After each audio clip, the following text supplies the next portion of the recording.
Alors Mathias, vous voulez d'abord parler ou d'abord Je vais d'abord dire quelques mots.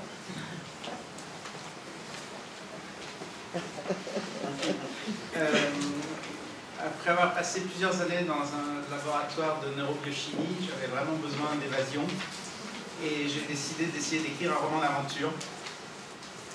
Je suis allé rendre visite à ma famille en Hongrie et de proche en proche, j'ai poussé jusqu'à la Transylvanie et je me suis intéressé d'abord au paysage, mais ensuite à l'histoire de cette province qu'on connaît très mal ici parce qu'on est submergé par le folklore qui a été construit autour et qui est assez passionnant, et donc c'est là que j'ai situé mon roman. J'ai passé quelques mois à la Bibliothèque nationale autrichienne à Vienne pour me documenter, mais j'ai inventé les personnages, inventé les péripéties, l'intrigue, tout en essayant d'être juste sur le contexte historique, les coutumes, les institutions et tout ça. Je raconte, cette histoire se passe en 1833 et pour nous ça évoque Louis-Philippe, le libéralisme politique, le début de la révolution industrielle, mais en Transylvanie, à l'autre bout de l'Europe, c'était vraiment tout à fait autre chose.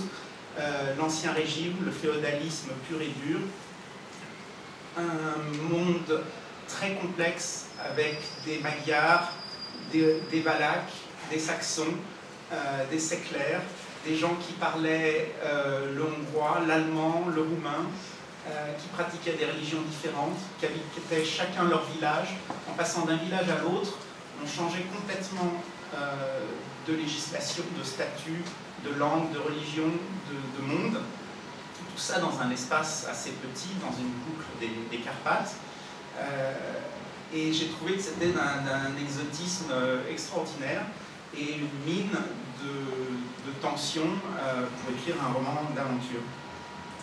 Donc j'ai imaginé un officier hongrois, noble, au service de l'Empire d'Autriche en 1833, qui épouse une jeune Autrichienne, quitte brutalement l'armée après un duel et part sur les terres de ses ancêtres en Transylvanie avec une ambition de vivre pleinement son rôle de seigneur féodal,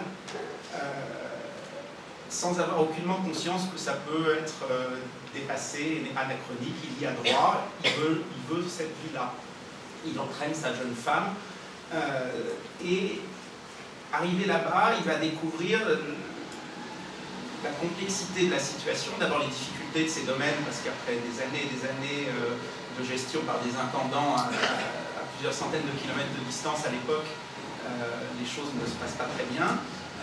Et plus il va essayer de renouer avec ces domaines et d'imposer sa loi, plus les choses vont dégénérer, plus les conflits qui existaient déjà vont s'amplifier, et ça va finir par une véritable guerre privée entre une partie de la noblesse locale et un groupe clandestin de Valaques armés qui vivait tranquille dans ces forêts jusqu'à ce qu'ils reviennent, et qui regroupe des contrebandiers, des serfs fugitifs, des moines en rupture de ban, et les premiers représentants d'un nationalisme roumain qui commence tout juste à exister à l'époque. Ce qui m'intéresse, c'est de considérer tout ça non pas du tout sous un angle de lutte des classes ou de ce genre-là, plutôt en pensant qu'il n'y a que des individus, que des personnes qui, dans des situations difficiles, doivent faire des choix, concilier ce qu'ils voudraient faire et ce qu'ils peuvent faire, et jusqu'au cœur d'un combat doivent réagir très vite et essayer de sauver ceux qu'ils aiment et d'obtenir ce qu'ils veulent. La difficulté supplémentaire dans tout ça, c'est qu'il y a sa jeune épouse et elle va être confrontée quasiment à une situation de ménage à trois, parce qu'elle va s'apercevoir que son mari est presque plus amoureux de son château, de son domaine, de ses forêts que d'elle. Et il y a une tension qui va évoluer entre eux au fil de l'histoire, en marge de ces conflits qui se développent. vais vous lire un petit passage. Ça se passe à un moment où Alexander Corvagny, le héros, et sa femme Cara terminent une première grande tournée à cheval des domaines. Ils arrivent sur une position dominante où ils découvrent le château qui est au bord d'un lac. Cara fut aussi frappée par ce paysage, plus rude que splendide ou pittoresque. L'immensité des domaines cessait d'être théorique après en avoir parcouru les chemins, et surtout maintenant qu'elle les voyait étalés devant elle. La partie visible du lac soulignait la masse irrégulière du château d'un trait brillant. Toutes les lignes du paysage, les crêtes et les vallons, semblaient encercler le château ou converger vers lui. Il était comme la pupille au centre d'un iris gris vert.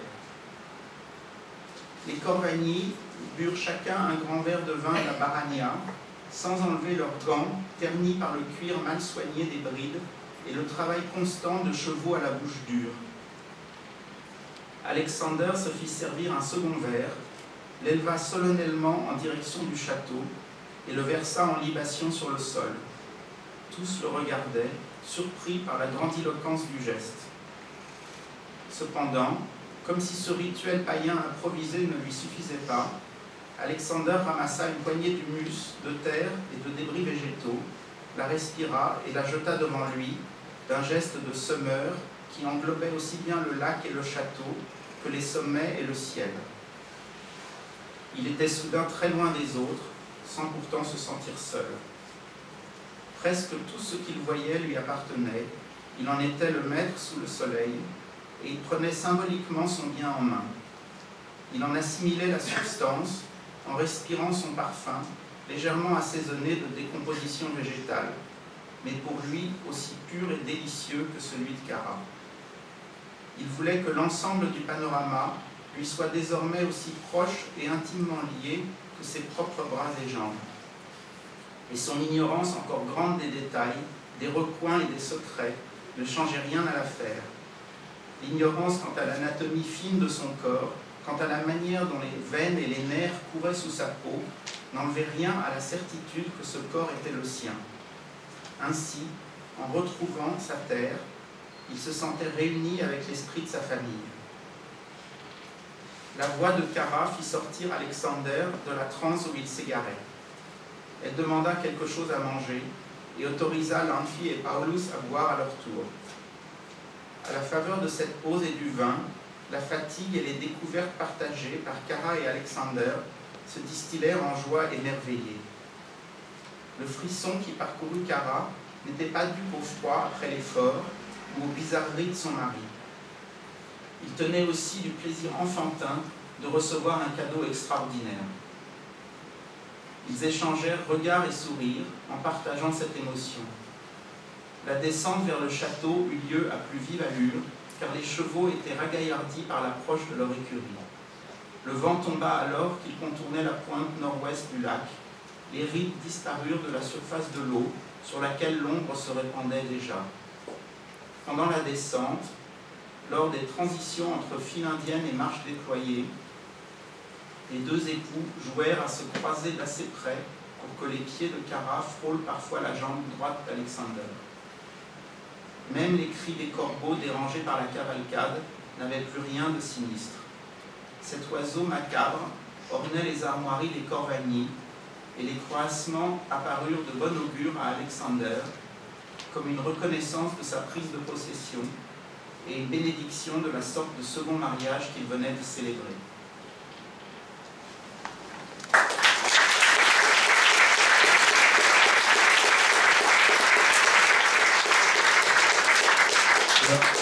Ces deux mots à cette lecture et à ce qu'a dit Mathias Ménégoz. Vous savez que j'aime bien comme ça fait partie de la légende que je cultive avec soin de la maison d'édition, dire que tous les manuscrits, pratiquement tous les manuscrits que je publie sont arrivés par la poste.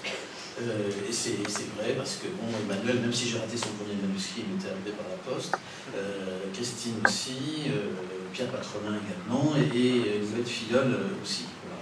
Mais Mathias souffrait d'un lourd handicap parce que son manuscrit m'était recommandé et qu'en général, je suis perplexe quand on me recommande un manuscrit.